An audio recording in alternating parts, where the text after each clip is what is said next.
everybody, and welcome to the Two Player Podcast with Matt Likes Games and Ham Solo. Enjoy the show.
And welcome to the Two Player Podcast with Matt Likes Games and Hamothy Solo. Enjoy the show.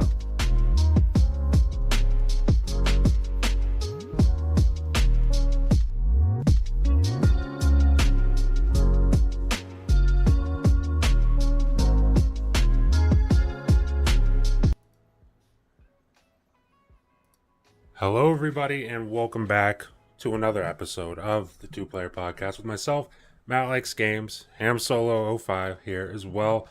We got a lot of topics to talk about today, but before we get into that, obviously, just like any other week, got to talk about what we've been playing, what we've been up to. So, Ham, I'm going to start with you. What have you been playing? What have you been up to? How's it going? I'm sorry. I've been all right, man. Just I mean, as you can see, a lot on my mind. I just got a lot on my mind as of lately. Just been doing a lot of stuff for the channel, stuff like that. As for some of the games I've been playing, a video that I'm currently working on right now is getting this one taken care of. I showed a little bit of it on our channel yesterday.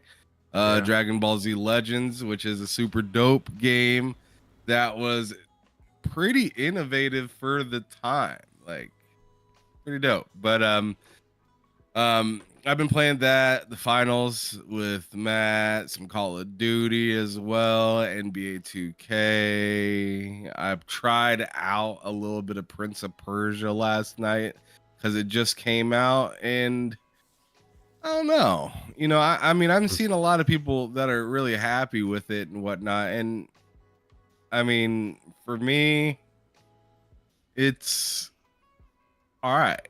Like, it's not phenomenal. It's not terrible. It's just all right. I got you. Yeah, I mean, I beat the demo.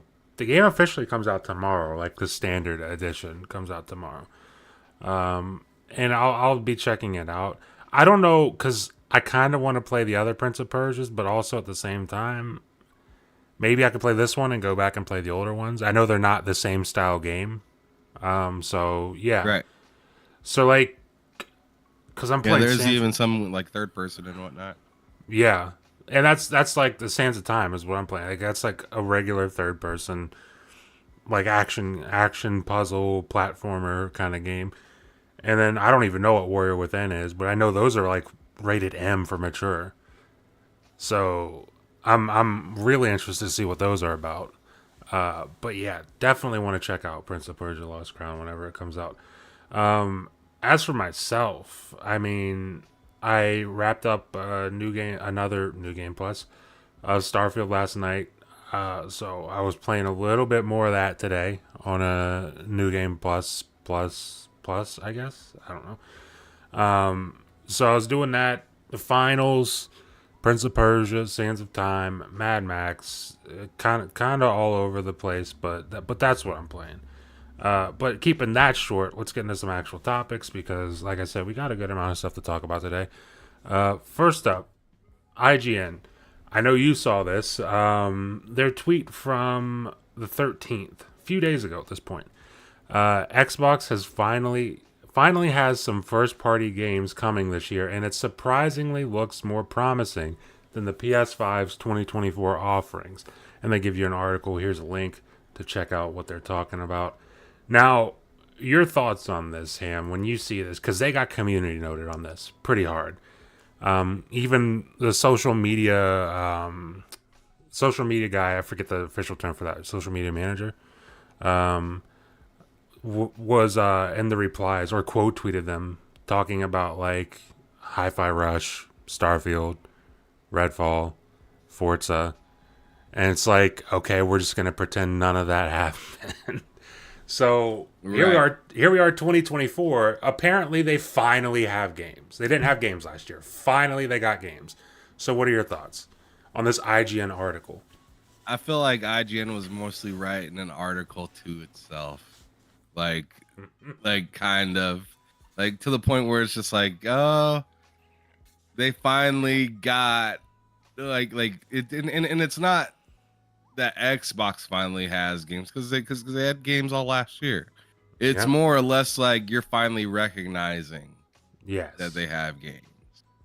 Like that's really what the article should read is like we at IGN are finally recognizing that Xbox has a steady cadence. That's to me that's what the article like that's what I see when I read any of that article. So I'm just like, yeah, whatever. Like you guys don't know what you're talking about, but I mean, I could see that, and see that's why I feel like some of the people, some of the journalists out there, some of these big public, these big public outlets, like they're out of the loop. To me, I just think that like you cannot be in the loop and say that with all that last year that's happened. Yeah. And then like I mean and then to me on top of it, it's like 2021 they got publisher of the year. Yep. So it's just like it's not even been that long since they had something going. I'm not going to overcredit it and say that like, yo, like 2021 was like the best year of my life or anything like that in the sense of Xbox or anything. Like it was just a good year and they got acknowledged for it, right? Yeah. 2022 was bad. Like flat out, it was bad. Yeah. Like really there's no beating around the bush on that. But I just feel like this article like was literally, at least the headline itself was literally just clickbait. Because it's just like if 2021 they were good, 2022 it was bad, 2023 it was good, and then you're finally acknowledging that they got like a steady cadence of games. To me, it's just like either the article should read, we finally see the cadence with Xbox coming to fruition, or they're finally getting out of the 2022 slump of going back and forth on their consistency. Like just something on that, like on that note, right? Because the one thing that Xbox has always done, in my opinion, is that they've always shown you some light, but then go dark. Show you some light and then go dark. So 2020, they were dark. Right after they came out with their Xbox, it was like some light. Oh, sweet, a new box, and then no games. Yeah. and then 2021 came and it was some light, really bright. Oh my goodness, this looks great. And then 2022, a whole year of darkness. And it was just like, it was like Sleepless in Seattle, just terrible. And then 2023, light, dim, Redfall dim, and then it got really bright again. As much as people tried to fight Starfield and stuff like that, it's still shining bright in my opinion. And then 2024 looks to be the same, and it's like, to me, that's the real article. Is like, imagine that headline and possibly the click on it to where it says something along the line of, finally, Cadence from Xbox, where have you been? Yes.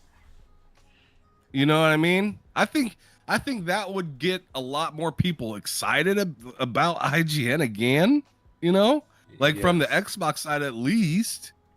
And then on the flip side, it'd still, give, whatever toxic fanboys or whatnot a reason to read it and be like, what are they talking about? What are they doing? And they'd still click on it. Because the way you spun that there is a way for Xbox fans to be happy with IGN, and it's a way for PlayStation or anti-Xbox, we'll just say anti-Xbox, fanboys to be happy. Where it's like, okay, Xbox fans can read that and be like, finally, you're acknowledging that Xbox is doing something. Finally. And then PlayStation fanboys or anti-Xbox fanboys can be like, well, they at least kind of shit on Xbox. They still kind of shit on Xbox, but they did it in a pretty positive way. But they still did it. So it's like, I feel like... Yeah, it's like a subtle blow. But at the same time, in my opinion, that's the type of honesty I'd like to see.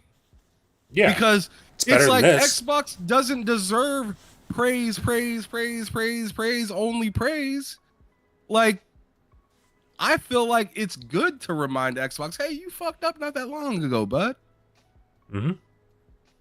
Can you try not to, be you for a little bit? Like, just like try to do something, do something new, make a new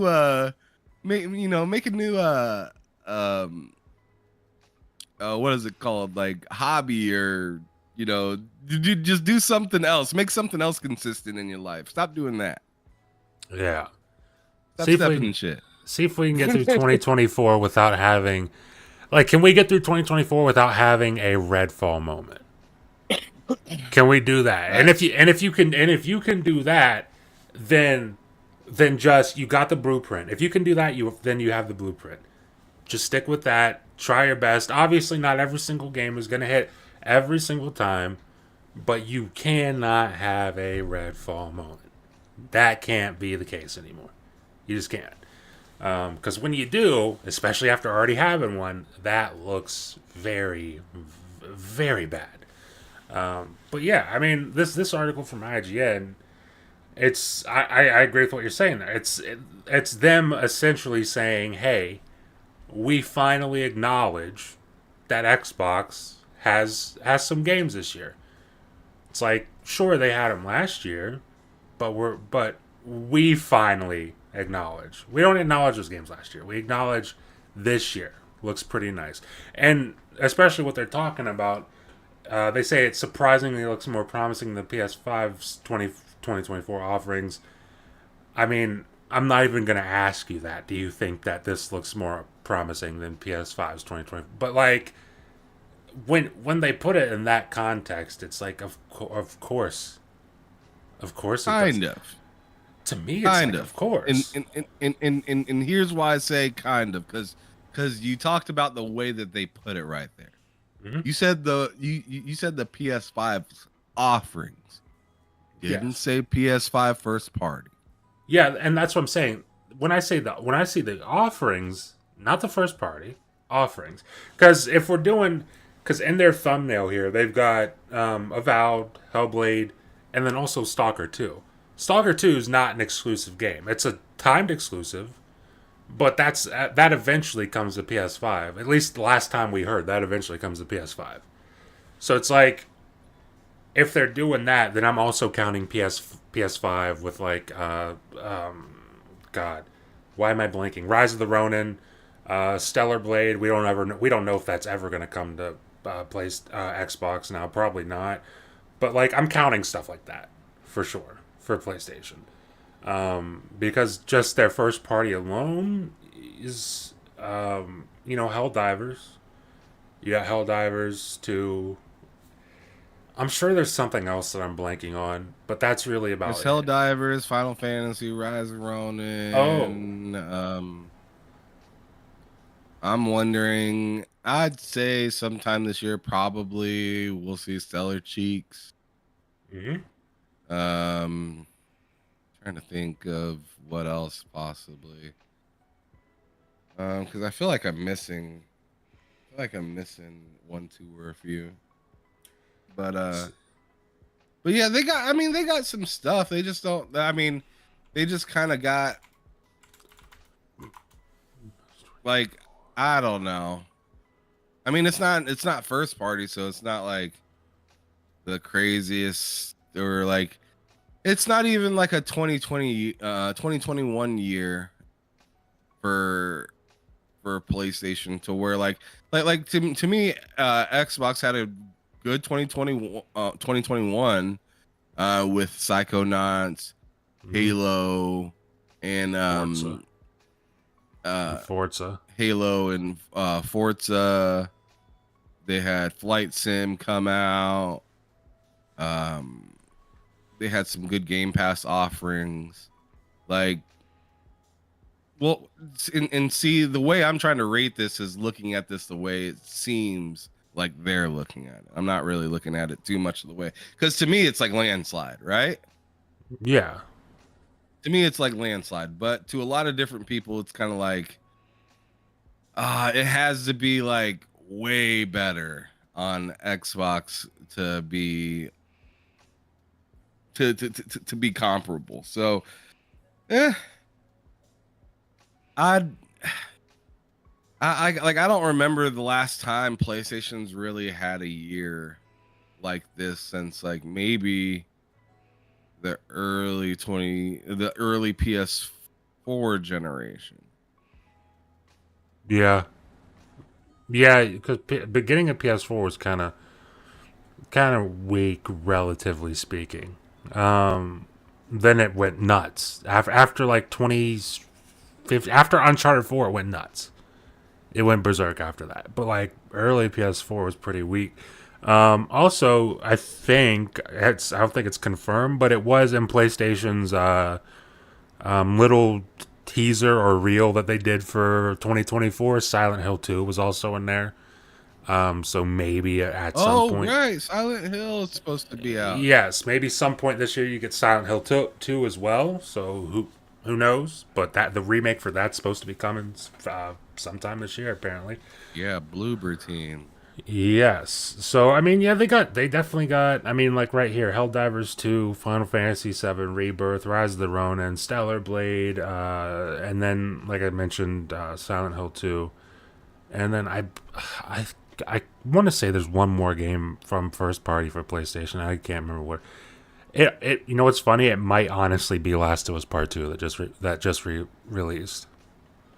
I think that just released yesterday, remastered. Last of Us Part 2 remastered.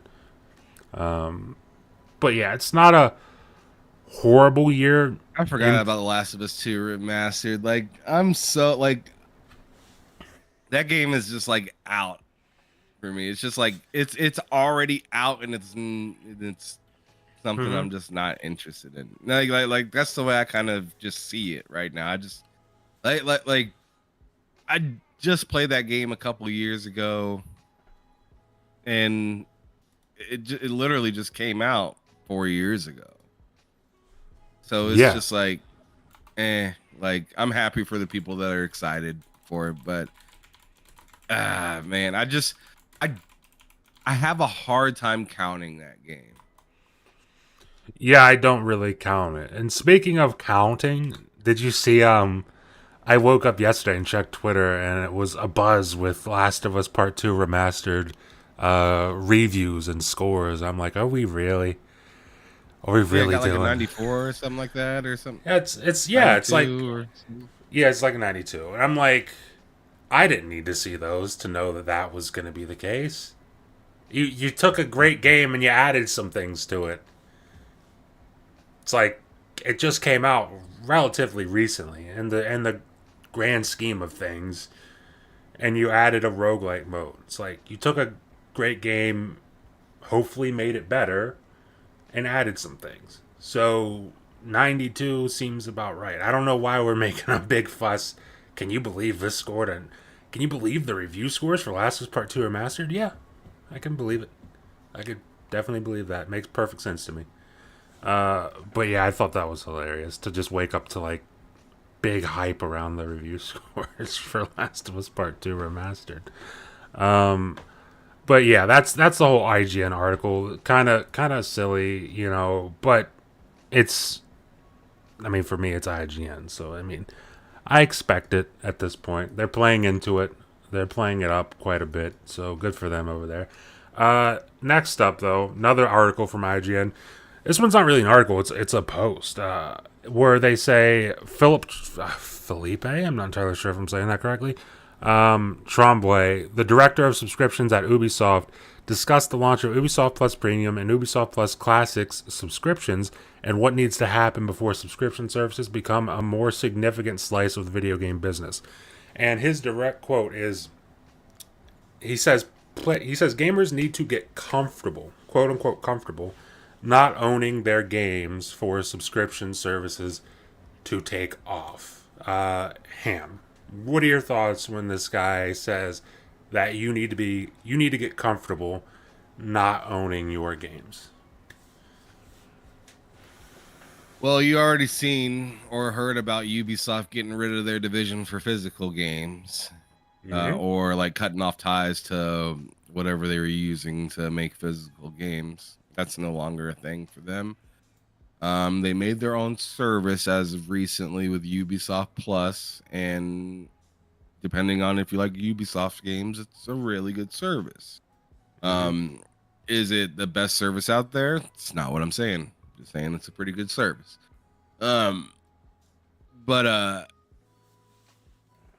they're a massive company. Yeah. Like I don't think a lot of people realize how big Ubisoft is. Like, they're bigger than Activision. Exactly. They are, but I'm not just talking about the amount of people that they have working there. I'm also talking about the amount of studios that they have. Yes. There. I mean, sure, you can have a lot of people at any company, it feels like, right? But if you look at Ubisoft, the amount of studios they have is like, it's like more than Microsoft and Take-Two put together. Let me see this. They're almost like they're big. They have more studios than Tencent. As of May of 2021, 20,000 employees working in over 45 studios. That's a lot of fucking studios, man. But keep going. I'm saying they have so much, and they're so big, and they're mobile.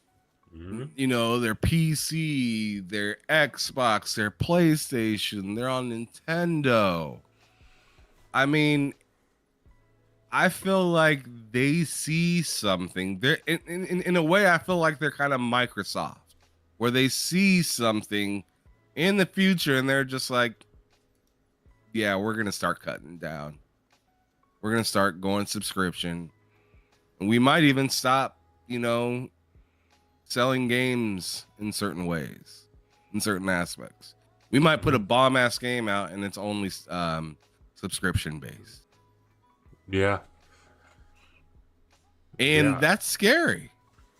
It is. To be honest, that's scary. But at the same time, it's just kind of like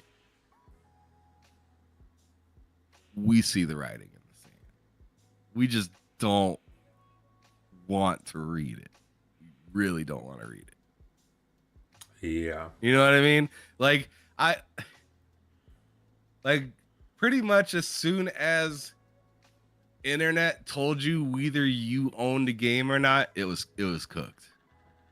Yes. It was cooked as soon as that happened. As soon as internet could say, especially with a disc. Mm-hmm. You got a disc, you put it into your console, and you still need internet to play the game. Yep. It was cooked. As soon as that happened, I was just like, at the time, I was just like, this is annoying. This is stupid. I don't like this because this is not great for physical at that time. Yeah, because I was way more into physical than I was digital. Everybody was. Yeah. But then like a few years started to go, and I started to understand, man, I like being able to play this in multiple different places without dragging the discs around and stuff like that. I could just go over to my boy's house, sign in, download, and play. Yeah. Right?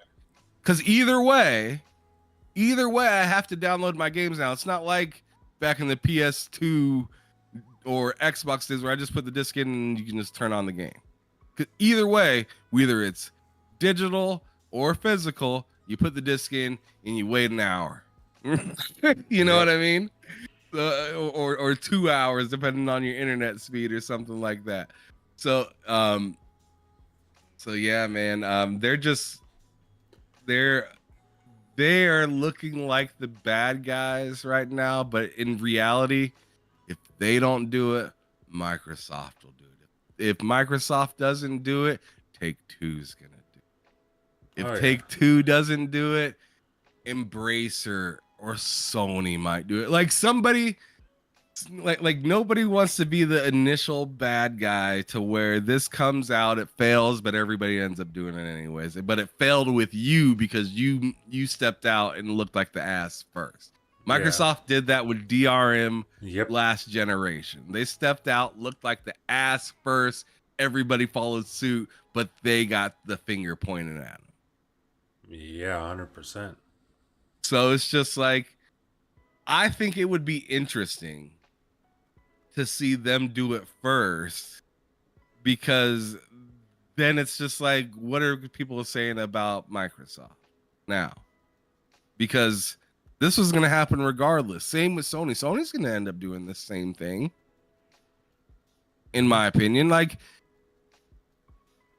in my opinion, they want to be able to give you the opportunity to pay, but to keep you in a state of constantly giving them money.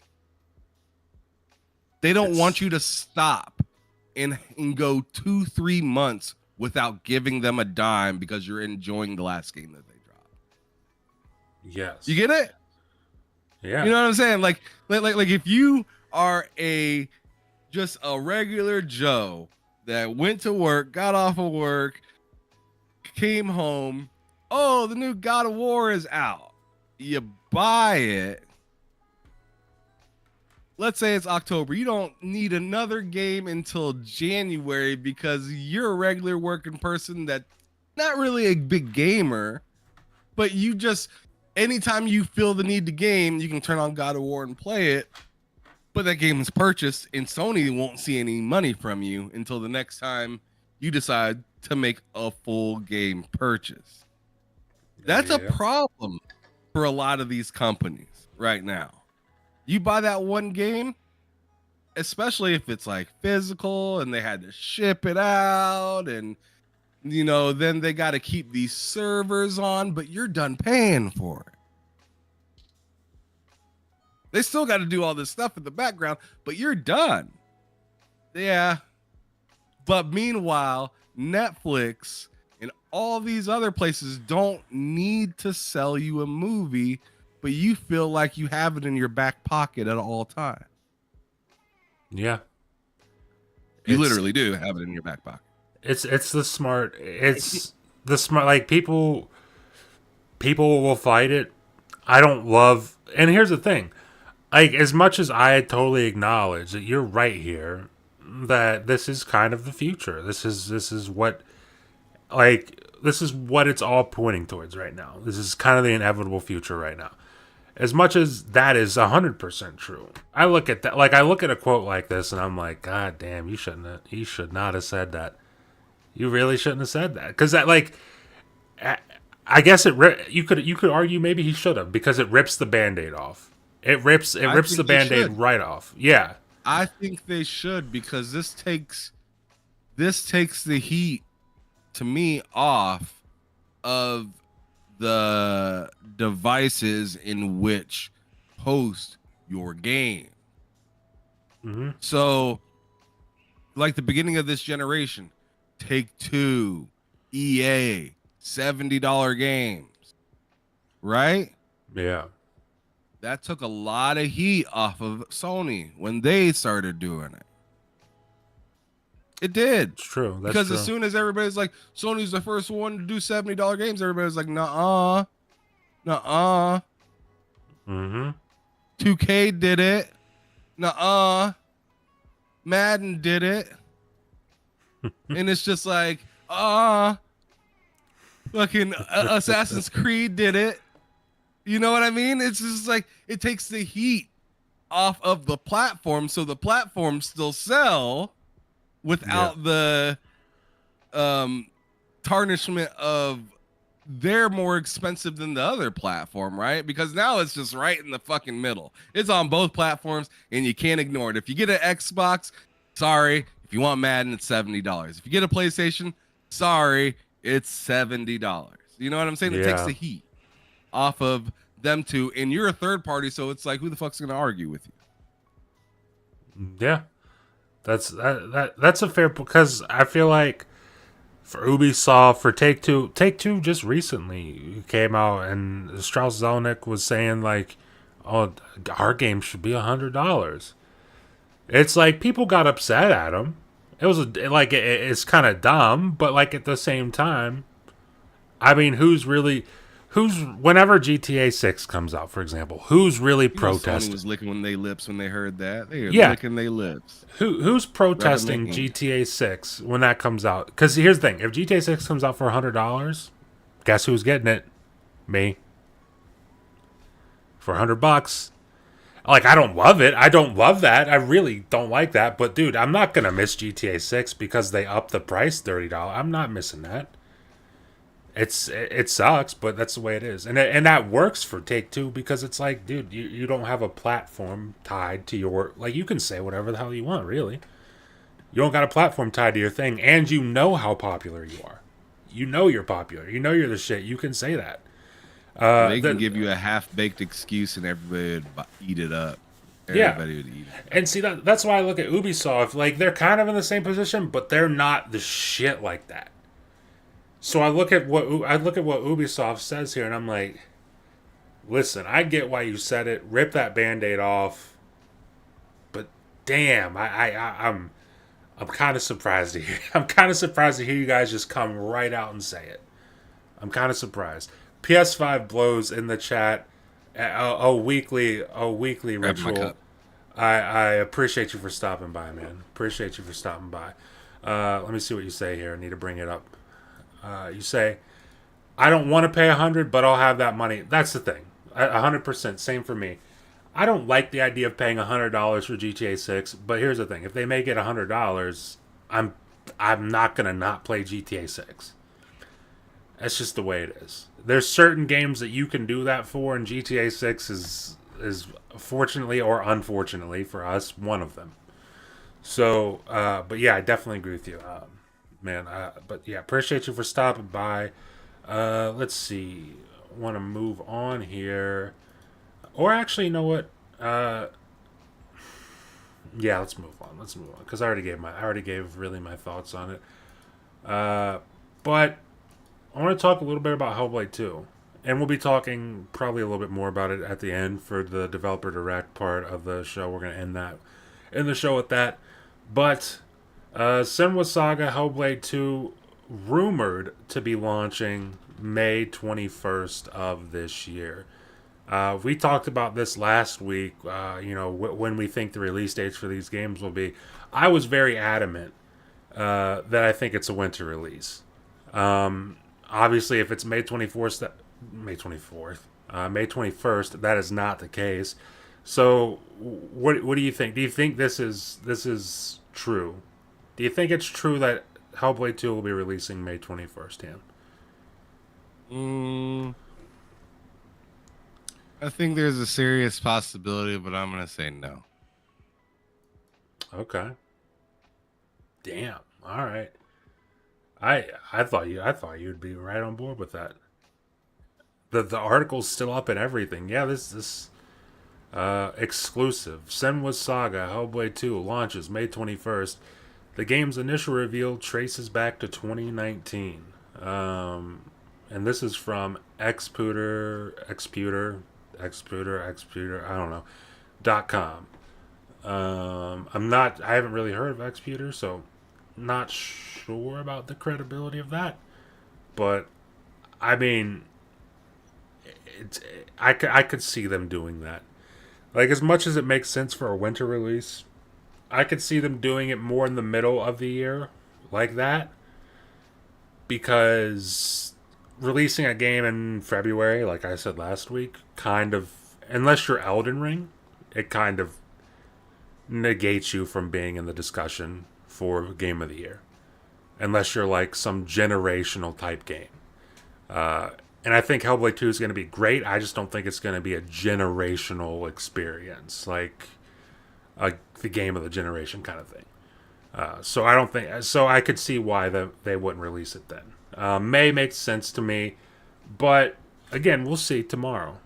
Which, by the way, we'll be live streaming our reactions to that here on the channel tomorrow. So, look forward to that. PS5 Blow says, quit with the lies. Just kidding. I think it's May. Yeah. I mean, I have no reason to not believe him. Honestly, it makes sense, I guess. But also, speaking of release dates, Stalker 2, Heart of Chernobyl, September 5th. This is not a rumor. This is confirmed by the devs. September 5th, 2024 for Stalker 2. Ham, first of all, are you excited for Stalker 2 September 5th?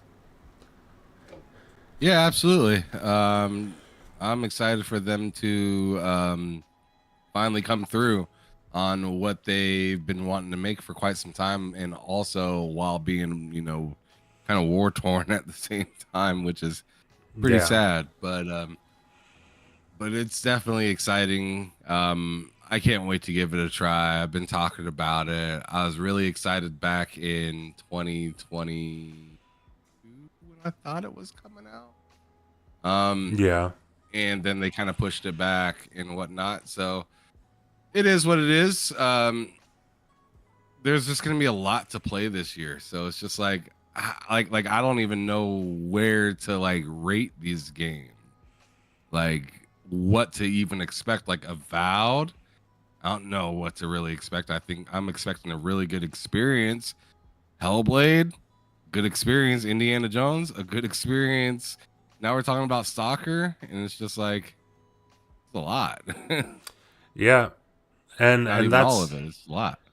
And that's not even counting. That's not counting third-party Game Pass drops. That's not counting, like, if you're over on PlayStation, that's not counting the games that they're going to drop over there. It's not counting whatever the hell Nintendo does this year, and then just third-party in general. Like, this year's going to be, it's going to be busy. It's going to be a very busy year, it feels like. But yeah, dude, I'm hyped for Stalker 2. That's one of those games, like, just to support the developer, I want to get that huge edition. I forget what it comes with. I'm gonna look that up while I'm talking, but I'm probably gonna try and grab that. I think it's like the Stalker 2 Collector's Edition or something. The huge edition of Stalker 2. I'm gonna see what the editions are. But I remember looking at them a while ago, and I was thinking, yes, the Ultimate Edition. Now that's pricey. So there's Standard Edition, $59.99, and then Limited Edition, $79.99, Collector's Edition, $179.99, and then the Ultimate Edition, and that is $379.99, and that comes with a ton of stuff. Oh my god. But yeah, this is one of Holy this crap. this is one of those It's like things, a backpack.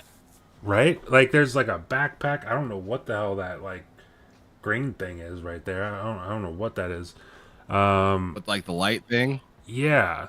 Is that a light? That could be like a lamp or something. I have no idea. It says Artifact container lamp. artifact something lamp. It's blurry on the screen, so I can't read it all. Yeah, it's artifact container lamp. This is one of those games I'm looking to either get. I'm looking to get definitely the collector's edition, just to fucking support the team, because this also is basically an indie game. So just to support them, I'm looking to get the collector's edition. I'm gonna try to swing for the ultimate edition. We'll see, but that is fucking pricey. that is a pricey motherfucker. We'll see. Almost as much as the console. That's more than my Series S. That is more than my Series S for sure. But yeah, man, I can't wait for this game. I also know they released some updated screenshots for the game. Looks pretty nice. They also updated the UI and the HUD and everything. Looks very, very clean. I'm excited to check it out. I know it's had to have been hell for this team the last God knows how long. I mean, at this point, it feels like forever, but like, well, about 2 years at this point of just making a game and also literally losing developers in a war. It's a messed up situation, but I do definitely want to support the team when it comes out, and I do plan on doing that. But moving on, let's talk a little bit about this. And our buddy Mike put this in the group chat yesterday, and it was from Icon Era. Jim Ryan confirms that PC is a direct competitor to PlayStation and FTC documents. Now, I brought this up before the show.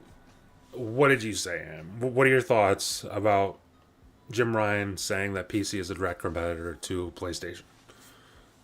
It's a direct competitor to all gaming. Yes, it's a competitor to PlayStation as well, Jim. Good job.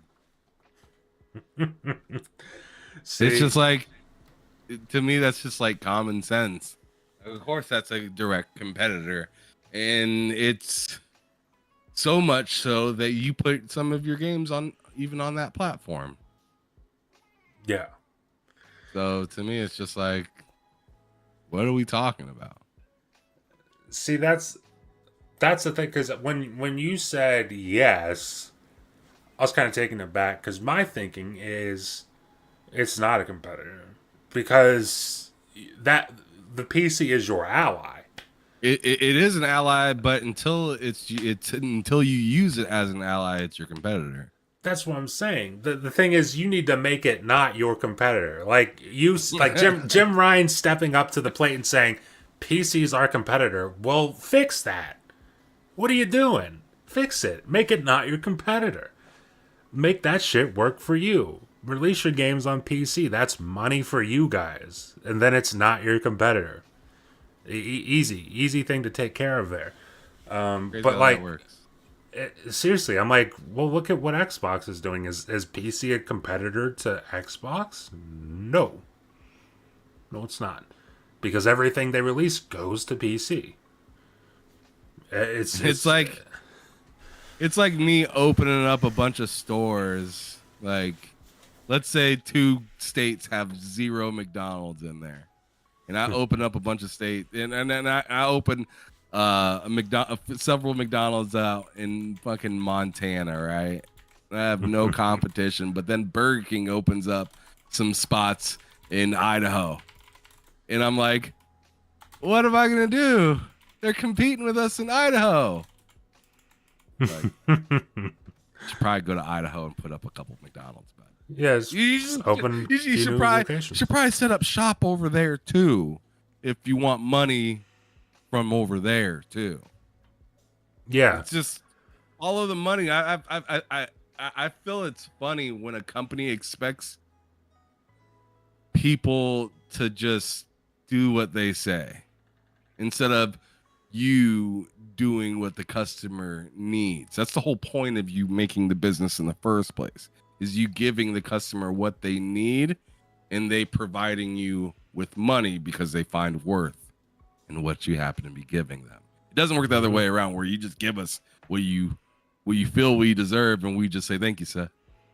Yeah, right. And that's why, like, when I saw this quote, I was like, dude, that's one of the dumbest quotes I've ever seen, maybe from Jim Ryan. Where it's like you can remedy that situation quite easily, and you're Direct almost competitor with Nintendo. Oh yeah. Well, the thing is, it's always going to be. I mean, unless something drastic happens, they're always going to be a direct competitor to Nintendo because Nintendo seems to have no interest in doing anything the way most modern companies do things. But then again, it seems to work for I think them. that's a fair argument against. I feel like that's a fair argument against anything that Sony has to say. It's like if you really want to go down that route, you can. You just don't want to. So, Yeah. I mean, Nintendo doesn't want to, and they're doing good, and they're not using it as a complaint. Yes. I mean, I'm sure they don't like people pirating. That's a whole different topic, though. And that's a perfect thing to bring up because I feel like if like the whole piracy issue with Nintendo, specifically Nintendo, like I feel like if Nintendo or if like they're making so much money that they don't need, like when someone pirates a game, yeah, if you pirate a game and you keep pirating it and you're handing out copies and stuff, they'll sue the shit out of you. They will straight up sue the shit out of you, like ASAP. But like with the money they're making, that's probably why they don't care enough to put their stuff on PC. They're like, why would we put it on PC when everyone's coming to the Switch or later this year the Switch 2? It's like we don't need to put stuff on PC because like for whatever reason, Nintendo has a fan base that's built entirely on like just like we're going to support your device. It's like you don't need to do anything else. All you need to do is give me a device and I will spend thousands and thousands and thousands of dollars on it. And Nintendo's like, okay, we'll give you a device that runs 720p 30 and you can spend thousands and thousands and thousands of dollars on it. And whereas like with PlayStation, they're kind of realizing that that's not the case for them. Like they don't have like even if they like PlayStation 5 is breaking records. I think it's sold more than the PS4 did at this point in the generation. And it's like what happens if PS5 goes on to sell, I don't know, 130 million consoles? Is PlayStation going to be happy with that? Because I don't, like, as much as great as that is, I don't think they are. I think they'll tout it. I think they'll be like, oh, this is the highest selling PlayStation console of all time, but I don't think that's something that they're happy with. Is just those 130 million sales. I think they want that plus PC money, and they're taking steps. They're making their way slowly to doing that, but they're really taking their time with it, and that's kind of the problem. And that's why when I see a quote like this, I'm just like, Jim, you're actively shooting yourself in the foot. You're actively handicapping yourself, and it's not necessary. But yeah, I thought that was a funny quote from Jim Ryan. Finally, we should probably talk a little bit about the developer direct. And I want to start with something about Indiana Jones. Because I was listening to Xbox 2 with Rand and Jez. And I think it was Jez who said something. Or maybe it was Rand who said something. That made me think that this game might be first person. And that's the fact that he said the description for the game was put yourself into the leather jacket of Indiana Jones. And I just thought, yeah, I thought, okay, do you mean that quite literally, or do you mean that as, oh, I'm just playing as Indiana Jones? Because if you mean that literally, that sounds like a first-person game. I want to toss it off to you because I know me and you both have talked about it. I think we both expect it to be third person. But hearing that just made me kind of think like, oh, maybe they are going to go first person. But I want to toss it off to you. What do you think about that? And do you think a first person Indiana Jones game like that style of game could be successful? Yeah, it could be, but I just don't think it'll be. I think you're asking to be scrutinized right from the jump, though. Mm-hmm. Like that's just something that I feel like a lot of people would like to see their character when they play something like that. Mm-hmm. It's kind of like, would you want to play a first-person Spider-Man game? Minus all the crazy flips and stuff. Like, just think about like web swinging in first person. Yeah. Weird. I mean, yeah. But at the same time, I mean, you can say, oh, the grapple hook in Halo, though, you swing just fine doing that. Yeah, but I don't know. I feel like Halo's to be expected to be first person. It's always been first person. Master Chief was always a person you didn't really know until recently, Yeah. So like the mystery behind Chief made for first person making sense as to like you are Indiana Jones, but would you know that if they didn't put it on the title? That's a good question. That's a good way to phrase that. It's weird because I just think it makes perfect. Like it seems like the natural thing to be third person for this game. Now that's like if they come out and they say, "Hey, it's first person," and they show me something, because I have faith in machine games, whatever the case may be. Like whatever it's third person, first, a mix of both, whatever it is, I've got faith in them that they'll deliver a good game. It's just if it's first person, you gotta show me that. You gotta show me that in action. I want to see, is it handled, first of all, is it handled like how Halo Infinite was handled, where it's like, first person gameplay, does it transition into third and then back into first during cutscenes and coming out of cutscenes? Is it one smooth transition? Is it one long shot like God of War or Halo Infinite? I want to see how you guys handle that. I think if anyone can pull off a first person indie game, it's Machine Games. I just think that the easy choice is third person. And it's just that quote from Rand, reading that description of the game, made me think maybe that's first person. Well, I hope he's wrong. I hope he's wrong. Like a good game is a good game. So like if it's still a good game, I'll still play the shit out of it. But like, yeah, if it's a good game, but it's like a little rough on the traversal, then I'm gonna be thinking like, man, I wish this was like there's a lot of moments when I was playing Cyberpunk where I was thinking that exact same thing. Man, I wish this was third person. Like yes. I feel really good third person in the car, and then I get out the car and it feels weird. Yeah, I 100% will get what you mean with Cyberpunk. Stank Mall says third person only, sir.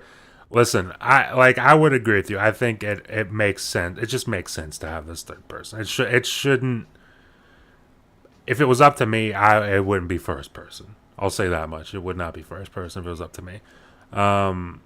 Jose G says first person or third person depends on the target gameplay, and that's what Ham was just saying. Like, if the game is hot, the game's hot. It doesn't matter if it's first or third person. But it's just, everyone has an expectation. of third person, and I feel like you're gonna catch a lot of people off guard if you come out tomorrow and you show us first person gameplay of Indiana Jones. It's gonna catch so many people off guard, and they're gonna have that initial like pushback of like, oh, I didn't, I did not expect that. It'll be some negative pushback at first, but I think it'll be third person. My other question for Indiana Jones, and I don't know what it would be, but do you think there's a multiplayer component to Indiana Jones? No. Nope.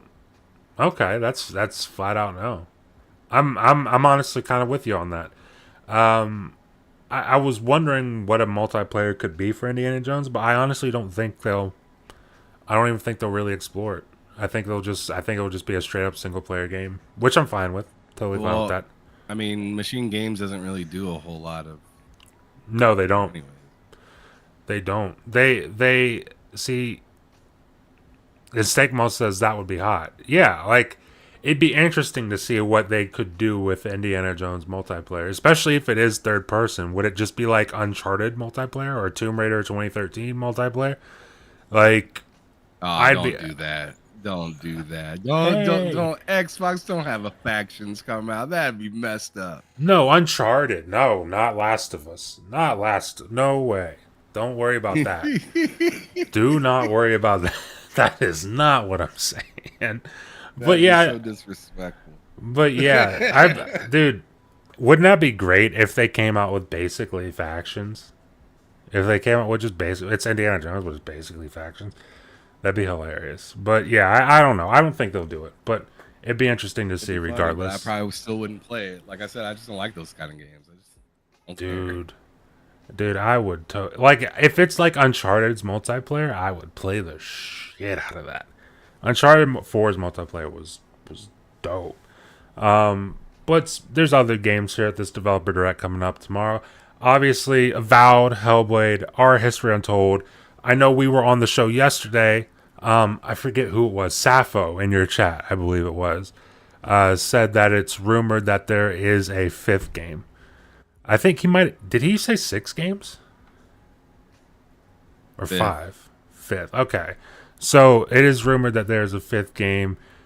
I know briefly we speculated on what that fifth game would be last week, but just to reiterate, what do you think the fifth game would be for this showcase? I'm going to keep saying it. I'm going to keep saying it until you don't even ask. Contraband. I'm going to keep saying it all year because it's probably not going to happen at all tomorrow. But I'm interested to see what that game is. We haven't really been shown anything but like a still with the camera moving around the still. Mm-hmm. I hope for your sake that it is Contraband. I've heard South of Midnight from people too, though.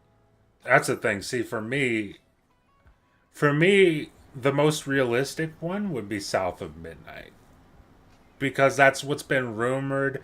It's also Compulsion. Their last game was what? We Happy Few. That was pre-acquisition of them, I believe. That was like 2016. Yeah. So like it's been a good long while for Compulsion games.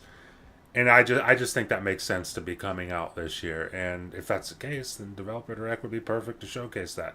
That's not what you were talking about, though, yesterday. The game I want it to be is Clockwork Revolution. And don't get me wrong, no disrespect to South of Midnight. I'm really excited for South of Midnight.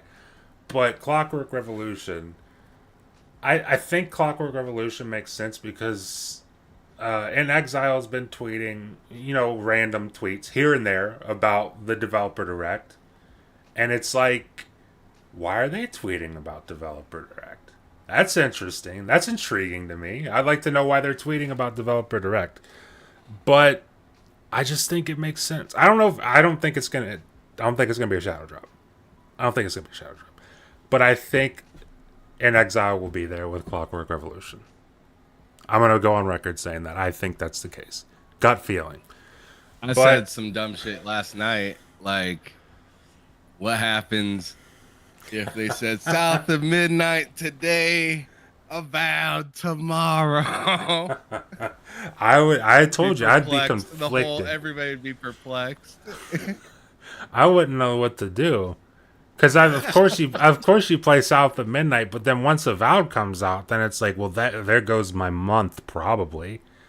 There goes like a month of time for me. So, dude, I mean, hey, if they want to do it, I'm not against that at all. But dude, the Xbox is on demon time if they're doing stuff like that. They're just purposely trying to confuse you at that point. They're trying to perplex you and get you flustered, because that would definitely get me flustered. But yeah, I mean, I think it's Clockwork Revolution. Trying to think of another game that it could possibly be, but besides Clockwork or South of Midnight, I mean, Double Fine has the rumored thing. There's always Flight Sim 2024. Are they working on another flight sim? Yeah, they announced that a while back. Oh my god, I didn't even know Flight that. Sim 2024, I think that was announced is either at the Xbox showcase or it was the second showcase. It was either the first or second one during this last summer. Wow. Damn. PS5 blows in the chat, says 24 hours until the direct. Yes. Just under 24 hours. I'm excited. I'm excited. But then obviously, our history untold, Hellblade 2, Avowed. I think you said last week, what was the order you put those games in as far as release dates? What was your order?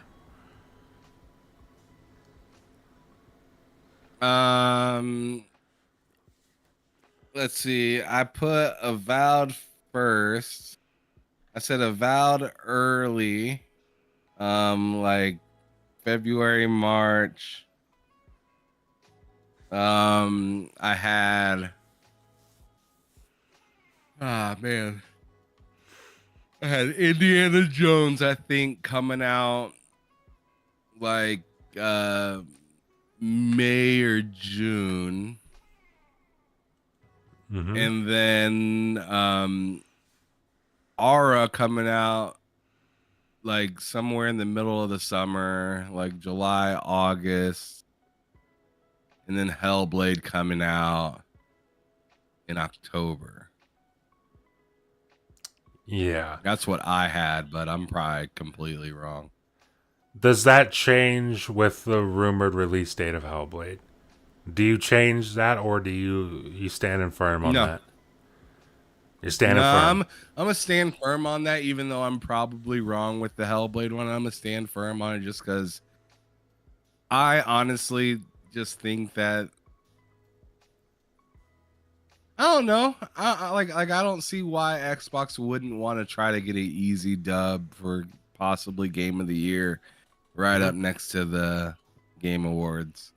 With such a pretty looking game and a game that's gonna like make everybody want to run to it just based off of the fidelity.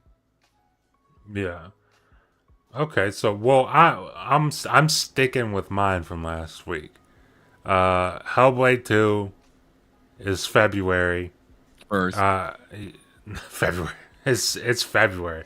February 1st. I don't know about that, but February. Let's see what was mine in order. It was Hellblade 2, and then I know Avowed was at the back of the year. That's probably, I have that where you have Hellblade. I have Avowed at like September, October. And then Our History Untold summer game. we have Avowed and Hellblade swapped. Yes, pretty much. And then for indie, I think a spring game. So I think indie is where Hellblade is rumored to be. Not the specific date, but I think it's like May. It sounds like we have everything in the same spot except the second. Sounds like we have everything in the same spot except the first and last. Yes, pretty much. Those swapped. Yeah, we got those swapped. But I'm gonna stick with that. I'm sticking with that. We'll see if it's correct. We don't have long to wait to find that out until tomorrow. But yeah, definitely gonna look forward to that. We'll Hydro Thunder for a minute. Nope, playing Crew Motorfest, bud. It's it's a game I haven't touched in literally like 4 or 5 weeks at this point. But dude, the boat racing in that game's actually pretty fun. I'm terrible at it, but it's pretty damn fun. But yeah, I mean that's the show for today. I mean, I don't think there's really any other. You know what we should talk about just briefly before we get out of here, and we talked about it a little bit. Made some jokes about it yesterday. Is Rockstar or not Rockstar, but Take Two going up against? Let me find the article here. But Well, it going is up Rockstar. against, yeah, basically for Rockstar. But Take Two going up against Remedy for their new logo, or their new logo that they debuted with, I believe Alan Wake 2 was when they debuted that logo. But I'm going to see if I can bring it up here for you guys. Rockstar. They don't look the same. They really don't. Rockstar, Remedy, logo, sue, lawsuit, whatever. As first reported by Respawn First, Take-Two filed a trademark dispute. Okay, well, let's bring it up here. Articles.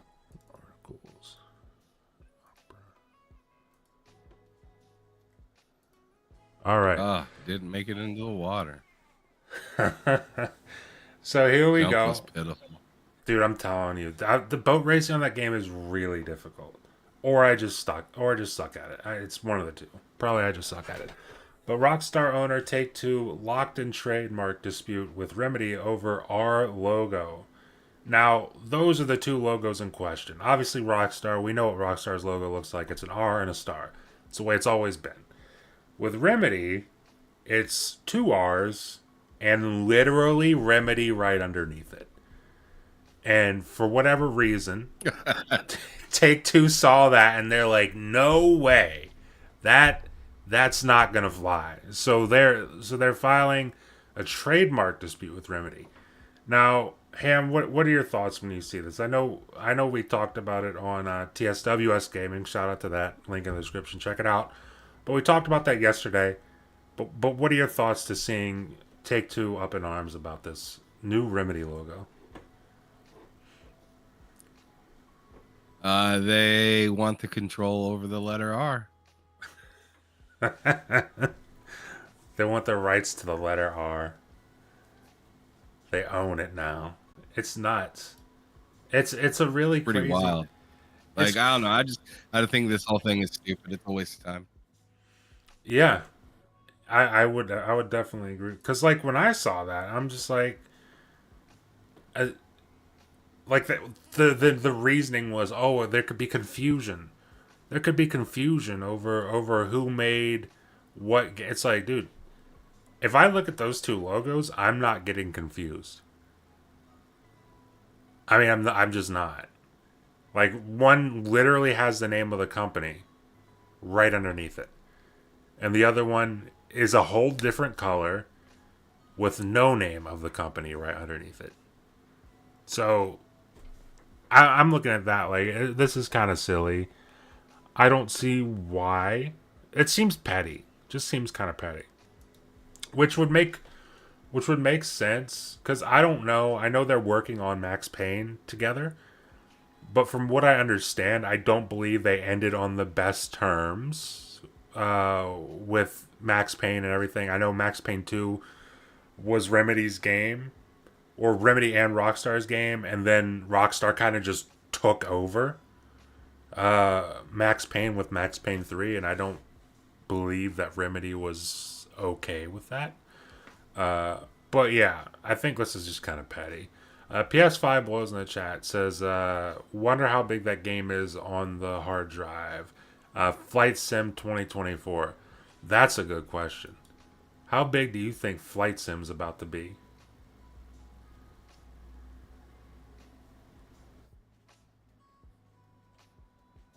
Oh, man. That game is already too damn big as it is. Yeah. Oh, man. I would go... I would say about as big as it already is, seeing that it's a whole new flight sim, so it's not like there's not all this stuff already added to it. It's kind of like Reminds me of Ark, the new Ark that came out, right? Ark Survival Ascended, Ark Survival Evolved. When you go to download that game, there's like all these add-ons, right? Because the game was out and it had all these, different pieces and parts to the story that got added, some free, some paid. Um, Flight Sim, the last one, is like that, where it has everything already that was supposed to be in that game.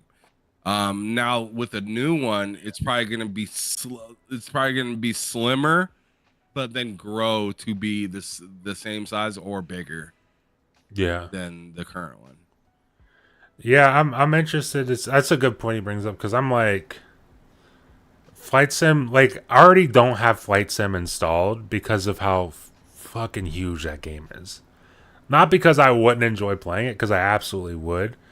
In fact, once I get my new PC built, I'm gonna have space on that to download Flight Sim and play it. I'm making sure of that. But like, that game is it's just huge. Sensei 808, thank you for stopping by. What's going on, brother? But yeah, interested to see what the size is on that. And hey, maybe we'll find out tomorrow. Yeah, I was about to say Matt and Ha. I don't know who Ha is. You meant to say Ha. Don't worry about that. You have to correct yourself. You meant to say Ha. But yeah, thank you for stopping by, everybody. This is the end of the show. But before we end the show, like we do every week, we gotta do some outros. Ham, let them know where they can find you, what you're up to, what they can expect from you this week over on TSWS Gaming. Tomorrow I have an interview with Ains. He goes as Porsche Power at Porsche Power on Twitter. Really good dude. Really excited for that one. Then we have bull sitting on Friday. I've been pumping out some videos as well throughout the week. Some shorts, some posters, some Dragon Ball Z gameplay. Different stuff. So make sure you guys come through, check it out. If you have if you have the time, if you have a second and you're not subscribed over there yet, TSWS Gaming is the channel on YouTube. Hit the link that's in the description below. Come check us out. Hit that subscribe button. We'd love to have you guys come through either on one of our live shows or one of the videos I drop throughout the week. But anyways, thanks for having the show, Matt. No problem, no problem. Yeah, definitely check out TSWS Gaming. Lots of content over there to keep up with, and it's a really fun time. As for myself, you can see me here, obviously, on my own channel, Matt Likes Games. Videos every Monday and Friday, and that's at 11 a.m. Eastern. And then on Wednesdays, it's a two-player podcast with Ham Solo, obviously. And then tomorrow, we will be live streaming our reactions to the Xbox Developer Direct. Post-show, Ham is going to be with Loke over on their channel to give their thoughts on the show, so go check that out right after we stream the show. But yeah, tomorrow's gonna be a busy day. It's gonna be a busy day tomorrow. Yeah, check out Ham. He's got a live reaction with me, a post-show with Loke, and then Behind Them Sticks with Porsche Power. So dude, you're booked. You're really booked up for tomorrow. It's gonna be a busy day for you, but man, God bless. Lots of work being put in over on the channel, so it's all very, very much deserved over there. But yeah. Oh yeah, you can also check me out on Twitter at Matt Likes Games. Follow me over there for opinions, rants, whatever the hell I'm doing over there. But that's where you can find me. With that being said, we're gonna get up out of here. Thank you all for watching. We really do appreciate that. We will see you all next week. Peace. End broadcast.